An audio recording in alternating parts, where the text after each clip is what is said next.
Hujambo na karibu tena mtazamaji wa The World News katika kipindi hiki cha ulimwengu wa siasa.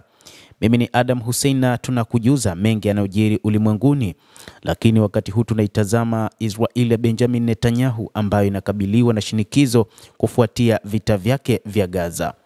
Waziri Mkuu Benjamin Netanyahu anakabiliwa na mashinikizo kutoka mataifa mbalimbali ulimwenguni, na ni kwa mara nyingine tena ambapo mataifa mbalimbali yamekuwa na mashinikizo kutokana na kampeni yake ya kijeshi kwenye ukanda wa Gaza ambayo sasa imesababisha ukosefu mkubwa wa chakula na mahitaji mengine muhimu ya kibinadamu. Siku ya Jumanne, shirika la kutetea haki za binadamu Amnesty International lilituhumu Israel kufanya mauaji halaiki mbele ya macho ya ulimwengu. Vilevile kesi dhidi ya Israel na dhima yake kwa hali mbaya ya kiutu huko Gaza imeendelea kwenye mahakama ya kimataifa ya ICJ.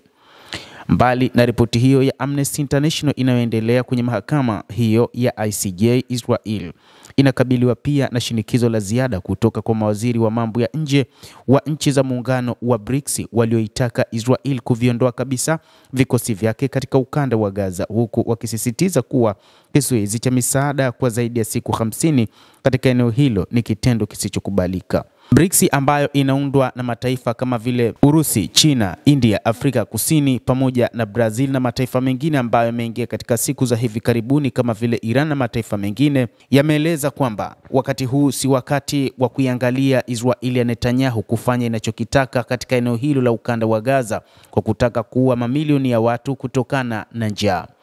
Israel hata hivyo imeadhimisha siku ya wahanga wa ugaidi, ikieleza namna ambavyo imeguswa na namna makundi ya wapiganaji yalivyofanya mashambulizi hasa yale ya Oktoba 7 mwaka 2023. Israel iliadhimisha Jumanne siku ya kumbukumbu ya wanajeshi na wahanga wa vitendo vya ugaidi, ambapo kwa mwaka wa pili mtawalia siku hiyo imeadhimishwa chini ya kiwingu cha vita vya Gaza, ambapo jeshi la nchi hiyo bado linalaumiwa kwa kushindwa kuzuia shambulizi la Hamas la Oktoba 7 mwaka 2023. Tangu mwaka 1860 jumla ya askari na wapiganaji wa Kiyahudi wapatao 25,420 wameuawa. Hii ikiwa ni kulingana na Wizara ya Ulinzi. Takwimu hizi zilianza kuorodheshwa wakati wa uhamiaji wa Wayahudi katika eneo la Israeli ya sasa, ikiwa ni muda mrefu kabisa kabla ya serikali kuanzishwa rasmi mwaka 1948. Rais Isaac Herzog aliwatolea wito watu wa Israel kushikamana wakati huu kukishuhudiwa migawanyiko ya kisiasa, huku akitaka vyombo vya usalama kutohusishwa na malumbano hayo. Tusitengane wenyewe kwa wenyewe, tusiharibu nyumba yetu. Wito wangu ni kuondoa IDF, Shin Bet, Mossad, polisi na huduma zote za usalama kwenye migogoro yote.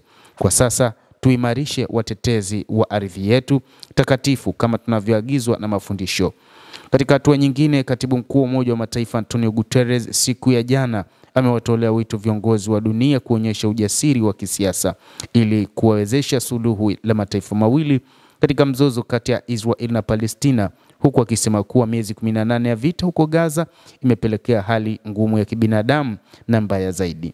Mtazamaji wa The World News, hayo ndio tuliokuwa nayo wakati huu. Ni mashinikizo ambayo yanakabiliwa dhidi ya Israel ya bwana Benjamin Netanyahu kutokana na vita vinavyoendelea huko katika ukanda wa Gaza na mauaji yaliyofanyika katika eneo hilo la ukanda wa Gaza, ambayo kwa namna moja ama nyingine mataifa mengi ulimwenguni pamoja na taasisi mbalimbali ikiwa ni zile za BRICS yameona hali imekuwa ngumu zaidi, na kwamba hawataki kuona Israel kupitia jeshi lake la IDF ikizuia watu kupata chakula hasa katika ukanda wa Gaza.